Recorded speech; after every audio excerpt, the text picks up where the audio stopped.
Brice Hortefeux a bien téléphoné à Thierry Gaubert lors de sa garde à vue en début de semaine. C'est lui-même qui l'a admis. Une conversation enregistrée dans laquelle l'ancien ministre de l'Intérieur avertit Thierry Gaubert que sa femme balance beaucoup.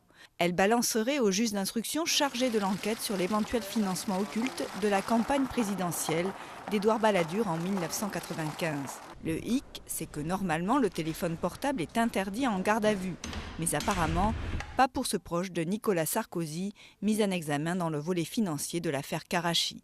Maître Maurice, l'avocat des victimes de l'attentat de Karachi, accuse Brice Hortefeux de s'être immiscé dans la procédure. C'est très grave parce que non seulement Brice Hortefeux a été en relation avec Thierry Gaubert pendant sa garde à vue, mais surtout, avant cette garde à vue, il a prévenu celui qui risquait d'être mis en cause des témoignages accablants, et notamment du témoignage de son épouse. Mais ce qui scandalise le plus avocats et magistrats, c'est le communiqué que l'Élysée a publié hier à la suite de la mise en examen d'un autre proche du président, Nicolas Bazir.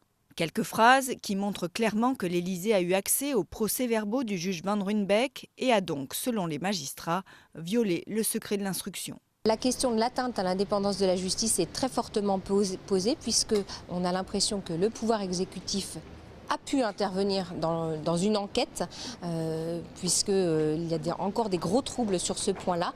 Et donc il va falloir élucider la manière dont l'Élysée a pu avoir connaissance de procès-verbaux d'une procédure en cours.